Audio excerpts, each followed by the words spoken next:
Today on Meet the Farmer TV, we're in the kitchen with In the Kitchen magazine. Meet the Farmer TV is made possible by Planet Earth Diversified, Melli Productions, and Leslie P. Jenkins Photography and Graphic Design. Culpeper's Channel 21, helping to preserve the agricultural history of Virginia, and Flavor Magazine, serving the Piedmont's local food and wine culture. I'm Michael Clark, your host for Meet the Farmer TV. Today we will talk with Rowena Morrel, the founder and editor of In the Kitchen magazine. We'll go to her kitchen. Arugula to zucchini at the White House.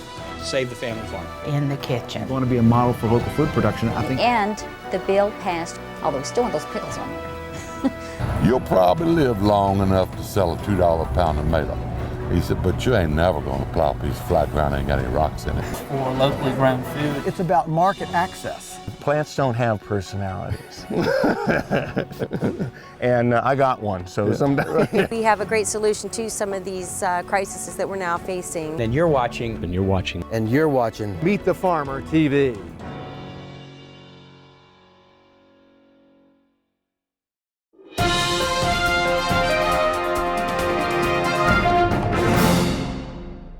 So tell me, how did you get the idea to start In the Kitchen magazine?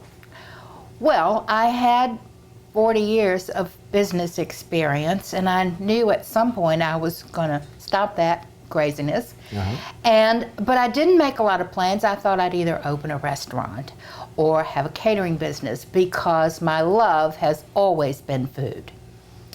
And when the time came, I didn't have enough steam left to do that. And so I thought, well, I still want to share my food heritage because I wanted to have, a small restaurant where I could cook Southern country food that I'd grown up on. And I still wanted to share that heritage.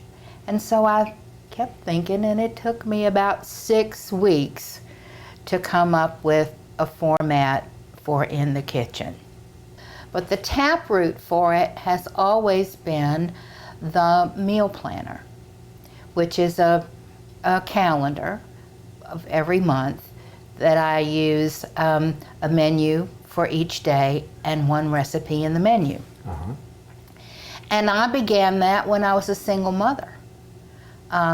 When I had to work and take care of a child and do all those things. And the planning was good. I'm a good planner. And so I used to map out what I did daily and shop accordingly. And then I always knew what I was going to have for dinner that night.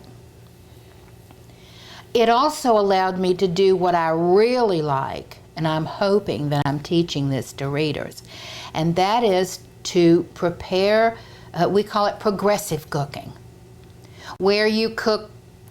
Every time you cook something for the next meal or for future meals. You make twice as much rice as you need, or you bake more potatoes than you need, or you cook a roast and you plan when you cook it to have meals left during the week. And when you get lucky enough to bake ham, then you've got 2 weeks or more of food because the bone makes the best soup in the world and those kinds of things. So the In the Kitchen monthly meal planner teaches progressive cooking just because it's there. People didn't pick it up at first, didn't pick up the idea. So this year I realized that the subtleties that are in the magazine, that I was the only one that was getting them. So this year I've had articles about the subtleties of In the Kitchen, how it progresses, and the fact that how my abbreviations go in the monthly meal planner and that kind of thing. And as a result, I've gotten more questions and more people commenting about the meal planner after all these 10 years. Wow. Now tell me, you started out in June 2000, so the internet was sort of there, but not like it is today. How's the internet changed?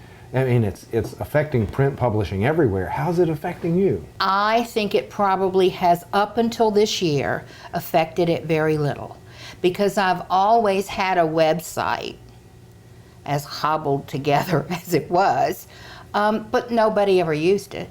I never got any comments or anything. But now that your program is on the air, and so many people are referencing the little taglines that they get for internet addresses and things like that, then I'm finding that I'm losing out by not having those.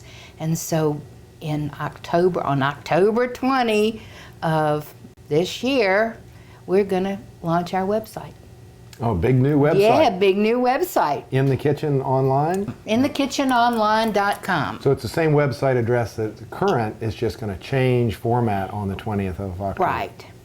And it's going to be very interesting and very interconnected. I don't have all the lingo for what goes on in the electronic world, but there'll be lots of things to see, and it'll be connected through the magazine, so it's going to be interrelated. We call it the companion.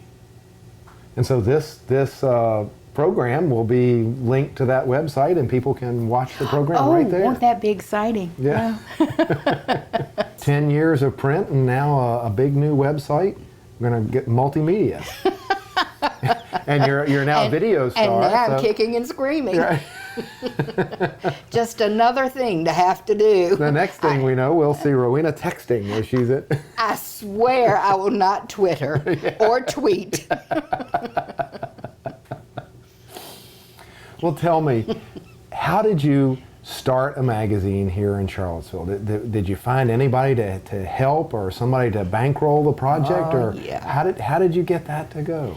Well, I had been in the local builder organization as their executive for many years. So I had a lot of good friends in the building industry and in related industries. And my good friend Ron Martin loved the idea. I made one call on him, and he decided that he'd wanted always to have a newsletter, but he didn't know how he was going to distribute it. And through the years, he really hadn't made a list of his customers or prospective customers. So this was a good opportunity for him to get his newsletter out, because from the start, we printed 10,000 copies. And he put his newsletter in until he died. And we wrote it together many months, and then with his son some months. And it was a wonderful thing, because essentially he bankrolled it for me. It wasn't expensive to do. I designed it to be an inexpensive medium because I wanted it to be a tool for local businesses. That's why I put it on newsprint. That's why I did the photographs myself, so that local advertisers could advertise inexpensively and get their word out. I've also been really lucky to have people who've always wanted to write for it. And now and they all contribute their talents to it. I don't pay writers. And I always have people waiting in line who want to write for In the Kitchen. Good writers. So has it been a good experience? You're going to continue doing it for another 10 years? If the creek don't rise. Yeah, I probably will. So you're really living what you're writing. Oh, yeah. Ron and I source 80% of our food in the winter and 90% in the summer from local producers. We go to the farms. We go to the farmers markets. We have friends who have gardens. And we source our food locally. I grew up on a farm in Green Springs, Central Virginia. We raised almost everything we ate. We bought coffee, baking soda, salt, just a few things at the fuel, feed, and seed store. And everything else we raised. And my grandmother taught me to cook, or that is, I learned by her side. She didn't instruct me, but I learned at her side to make bread, to prepare meals for the family every day, to prepare special things for holidays. And as a matter of fact, I have some of her cooking utensils here in the kitchen. And I still bake fruitcakes in her fruitcake pans. So this is your real heritage that you're talking about. Yeah, this is the heritage that I wanted to impart, and I have faithfully given recipes and developed many because my grandmother didn't have recipes. When she died, I couldn't find a cookbook. I have found since envelopes where she had put lists of ingredients on backs of envelopes. That's how I have her fruitcake recipe. I learned to make biscuits at her side, so I knew the feel of combining the ingredients. And, we had plenty of butter and buttermilk and all of the ingredients, and we would take our corn to the mill and trade it for some flour. And so, yeah, this is my heritage. So you really learned cooking in an intimate situation with your grandmother, and there really weren't a lot of measurements or things documented and written down, and now you're having to convert all that and write it down for people that want to know precise temperatures and measurements and exactly how it's going to work out. She cooked on a wood stove. What was the temperature of that? She's a genius. She had a helper who cut all of her wood and kindling, and she would send Tommy out. She'd tell him what they were going to cook that day, and she'd send him out to get hardwood and softwood and kindling. I never learned any of that. As a matter of fact, the day she died, I knew we would have a house full of people. My mother and my father were off doing business for her before they brought her home. And I knew that the house was going to be full and that we didn't have any biscuits made. And so I went into the pantry and measured out what would have been one night of biscuits, and then multiplied that by the number that I knew we were going to. I needed 150 biscuits. That's what I figured. So I had to make 10 batches. But I forgot that I didn't know how to do the stove. But the man who helped my grandmother knew how to build a fire. And by the time my parents got back and my grandmother got home, we had 150 biscuits on the dining room table. So that sort of reinforced, it let me know that I could do it. And so when Christmas came, my mother liked the outside work on the farm. My grandmother was the cook. She said to my dad, I don't know how to make the fruitcake. But I did. And my dad did, because he had helped her before I was born. So together we put together a fruitcake recipe. And the other thing we always did on Thanksgiving, we had hunters come to the farm. And so we didn't have a Thanksgiving dinner. We provided cornbread and Brunswick stew for them. And my grandmother just had a list of the things that went in the Brunswick stew. Many of them were canned in our cellar. And it was a way of moving out one season and putting the new season up. And that's how I learned to make Brunswick stew, which is now in several good Virginia cookbooks. Well, now, it sounds like your heritage and love for food comes from a really deep, heartfelt space. It's multi-generational. You've got these intense emotional experiences with the food. This is very similar to why some of the local food producers, the alternative farmers, why they continue to farm when it's not the most profitable thing they can do. It's very difficult, and they may question whether they can ever retire from their efforts. So it's interesting that your love and connection with food kind of parallels that with the producers and the people that you're supporting when you write that magazine. Well, after being away from it because we left the farm when I was 18. And then I went directly to college, which meant that, I was completely divorced from that type of life. And then I married, and then went into business and a number of things, so that it was 30, 40 years before though I sourced my food locally as much as I could during that time because it tastes better, Yeah. It was a long time before those old juices started coming to the surface, the reminder of my heritage. About the only time I had to exercise that was for holidays.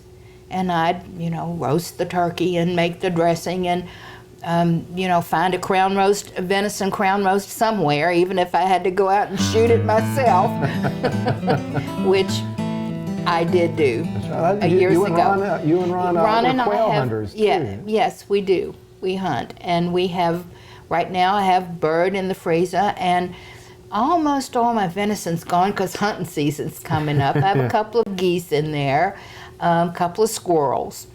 And so we do eat game along with our good beef from Griffin's area, and we like grass-fed beef and from various meat farmers Local around meat. here. So is this like the Beverly Hillbillies? You stop in the middle of the road and Ron holds up traffic and you come out with your shovel and get the...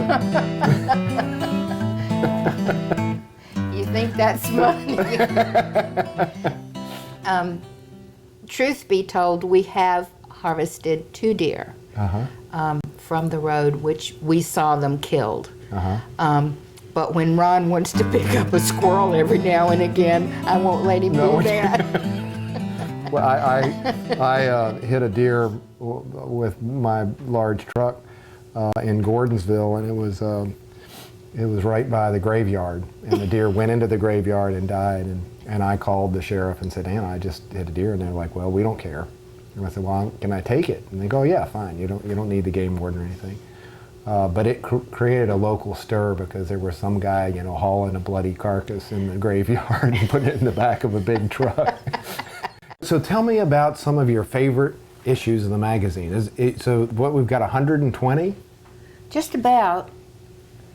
And then when you start multiplying the meal planner times 30, times 12, times 10, you think of the menus and the recipes we've got. It's one of these days I might get around to writing a book. You never know.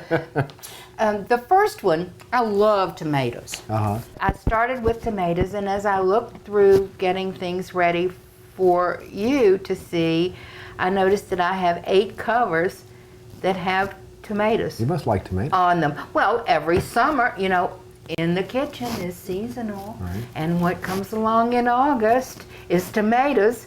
And so there are a lot of tomatoes. Now, you've on the grown cover. tomatoes right here on your patio. I have, not very successfully. We don't get a good light angle. And here is the most recent tomatoes. And if you'll notice, we've changed our headline, gotten a little more modern here. And that happened last December. So we kept this for 9 years. Wow. I make haste slowly. And actually, the meal planner has changed. We now have, of course, the what I call my centerfold. It used to be all crammed onto one page. But you see, this is what the other meal planner used to look like. Talk about shorthand.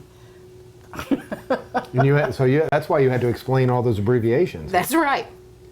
And Is your favorite rooster? Most people know that I love chickens.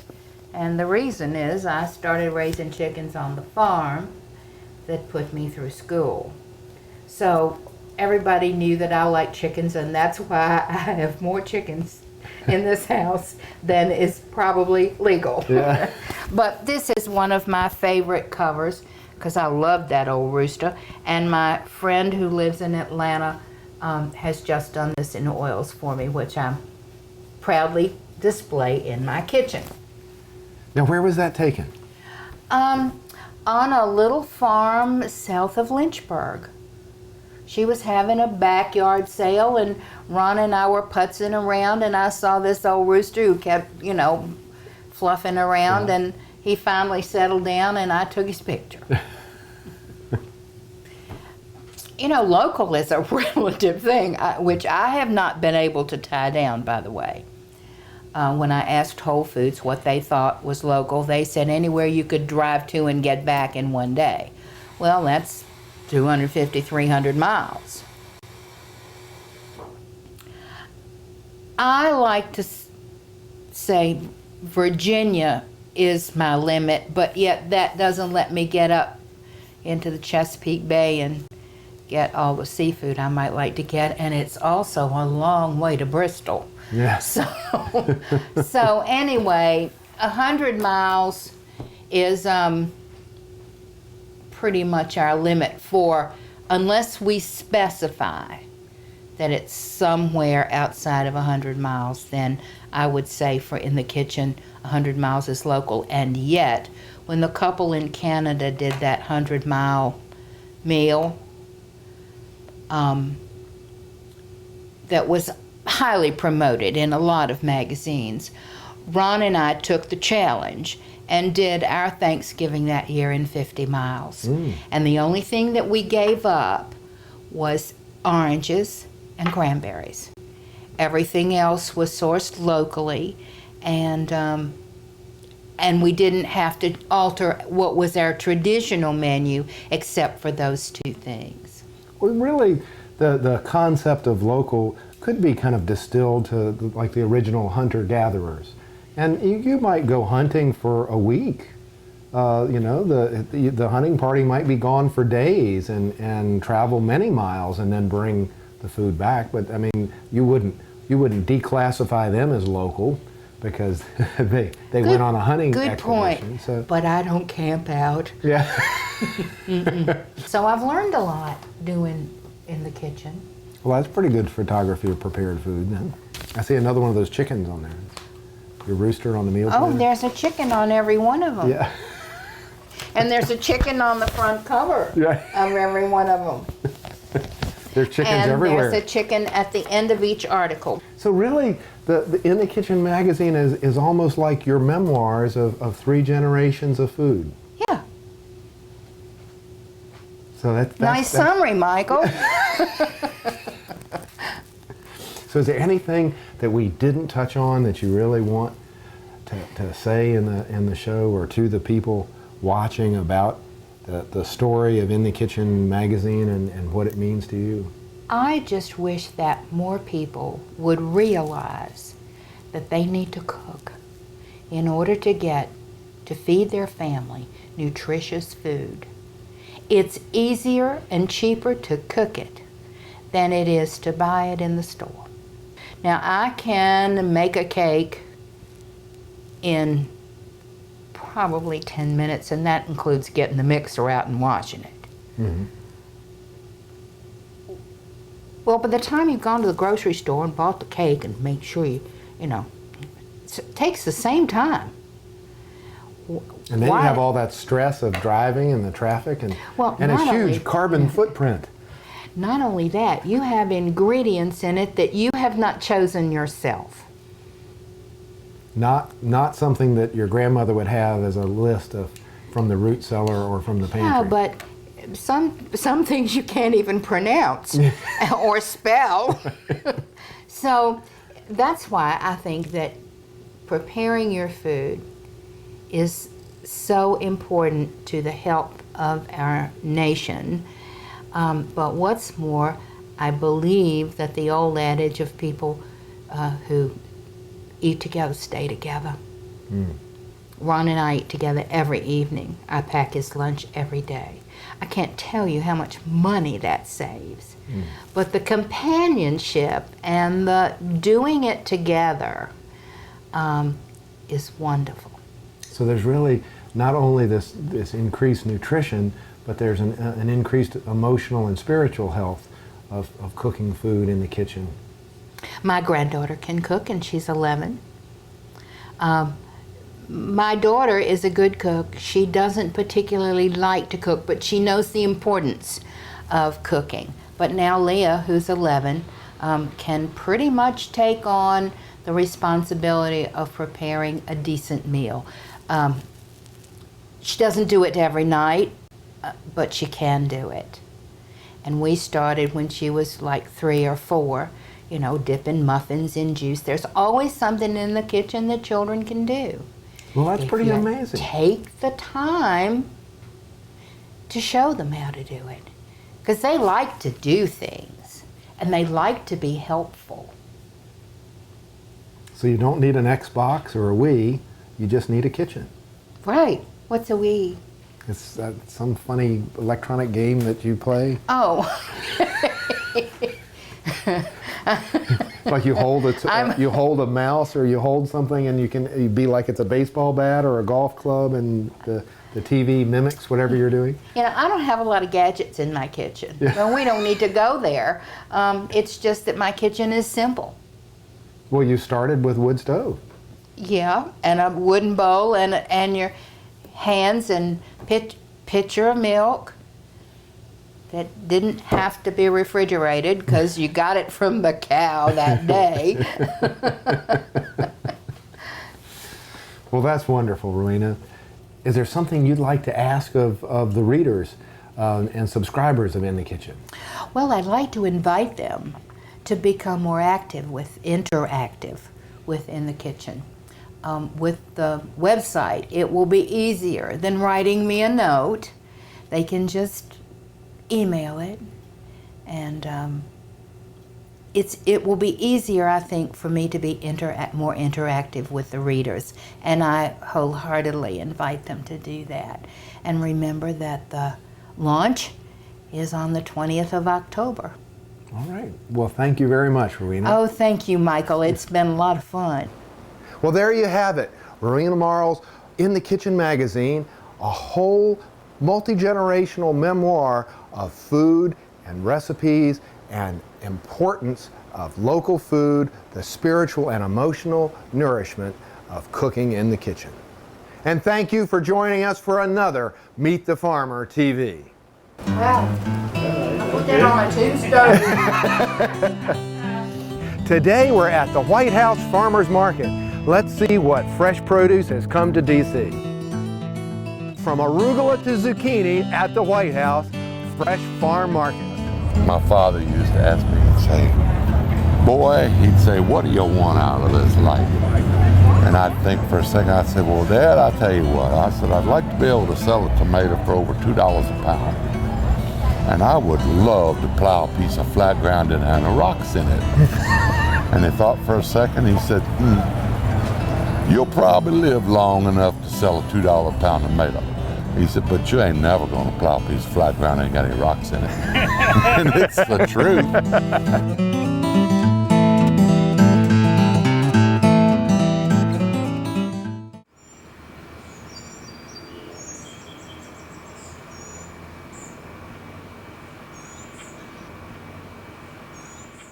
Meet the Farmer TV is made possible by Planet Earth Diversified, Melli Productions, and Leslie P. Jenkins Photography and Graphic Design. Culpeper's Channel 21, helping to preserve the agricultural history of Virginia, and Flavor Magazine, serving the Piedmont's local food and wine culture.